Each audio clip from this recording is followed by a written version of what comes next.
नहमदुहु व नुसल्ली अला रसूलिहिल करीम अम्मा बाद। मुहतरम नाज़रीन, नमाज के मुताल्लिक़ बहुत सारे लोगों की ये शिकायत होती है कि जब भी हम नमाज़ पढ़ने के लिए खड़े होते हैं तो नमाज के अंदर दुनिया के ख़यालात हमारे दिलो दिमाग में आ जाते हैं।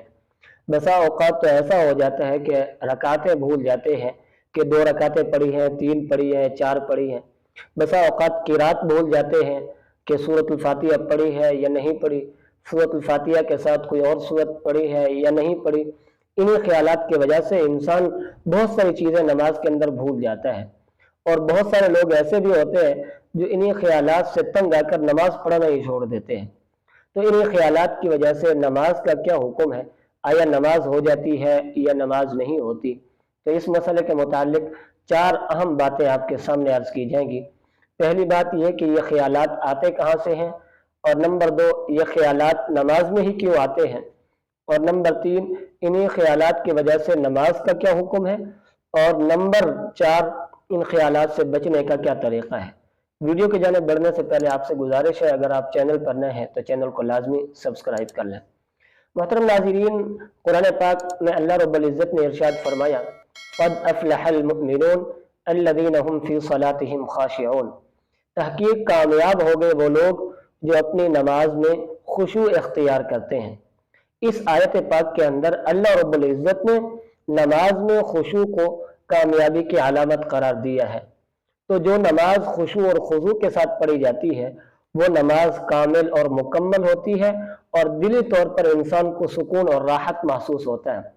तो जहाँ तक पहली बात का ताल्लुक है कि वसवसे आते कहाँ से हैं, तो बुखारी शरीफ में हज़रत अबू हुरैरा रज़ी अल्लाह तआला अन्हु की रिवायत मौजूद है।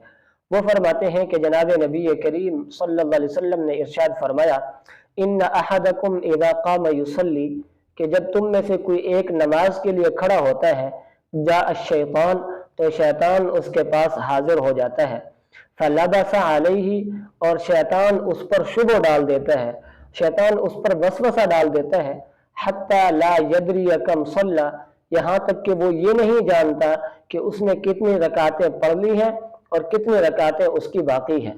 तो मालूम हुआ कि वसवसा ये शैतान की तरफ से आता है।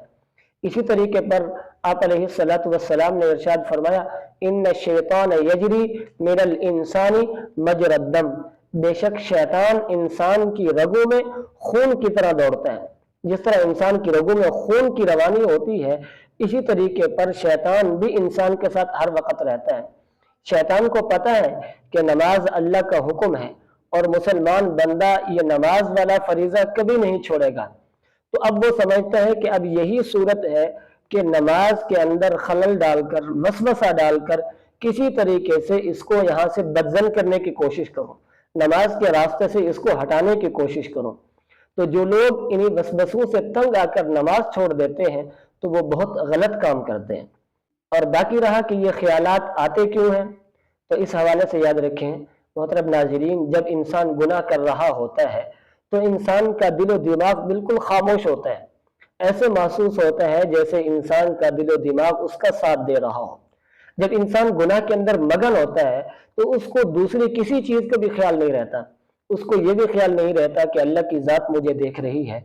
उसके दिलो दिमाग में अल्लाह का कोई खौफ नहीं होता, उसके दिल में फिक्र आखिरत नहीं होता। लेकिन यही इंसान जब नमाज के लिए खड़ा होता है तो इंसान के दिलो दिमाग में ख्यालात, माजी, हाल, मुस्तकबिल ये उछल रहे होते हैं। जब इंसान अल्लाहु अकबर कह के नमाज की नीयत बांध लेता है तो नई से नई बातें इंसान के जहन के अंदर आती हैं, नए से नए मंसूबे इंसान के दिल दिमाग के अंदर बन रहे होते हैं। इंसान को पुरानी से पुरानी बातें याद आ रही होती हैं, इंसान की याददाश्त तेज हो रही होती है। आखिर ऐसा क्यों हो रहा है? तो ये कोई इत्तिफाक नहीं है, बल्कि ये इंसान समझे कि ये मेरे खिलाफ साजिश की जा रही है, मुझ पर हमला किया जा रहा है। क्यों? इसलिए कि नमाज सिर्फ हरकत का नाम नहीं है, नमाज सिर्फ रुकू, सुजूद, क़ियाम इन चीज़ों का नाम नहीं है, बल्कि नमाज जो है वो अल्लाह के साथ बंदे के ताल्लुक का नाम है। इसको आप मिसाल से समझें कि जब बंदा मोबाइल चला रहा होता है, अब गंदी से गंदी चीज़ें देख रहा होता है, गंदी से गंदी वीडियोस देख रहा होता है, तो शैतान एक तरफ खामोश बैठ जाता है, रिलैक्स होता है, इसलिए कि उस वक़्त उस इंसान का ताल्लुक शैतान के साथ मजबूत हो रहा होता है। لیکن جب وہی بندہ موبائل کو چھوڑ کر اللہ کے راستے کی طرف آتا ہے، نماز کی طرف آتا ہے، تو شیطان دوڑ کر آتا ہے۔ اب اسے پتہ چلتا ہے کہ اب اس کا تعلق مجھ سے کٹ کر اپنے رب سے مضبوط ہونے جا رہا ہے، اور یہ بات شیطان کو کبھی پسند نہیں ہے، اس لیے کہ شیطان تو انسان کا دشمن ہے۔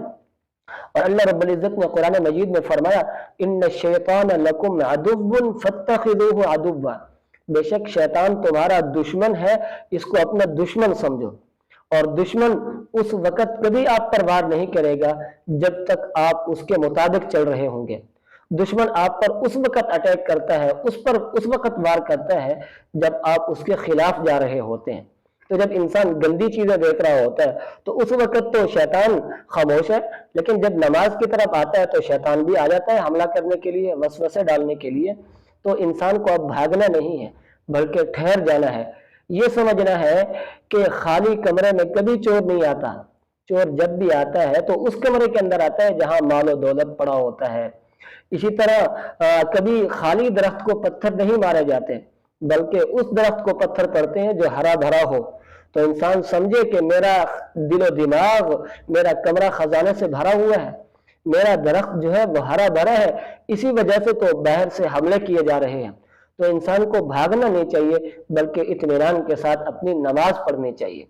تیسری بات کہ خیالات کی وجہ سے نماز کا کیا حکم ہے، تو اس حوالے سے یاد رکھیں، خیالات دو طرح کے ہوتے ہیں۔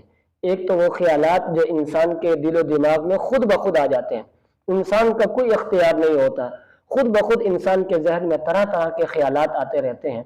تو انہی خیالات کی وجہ سے انسان کی نماز فاسد نہیں ہوتی، نماز ہو جاتی ہے۔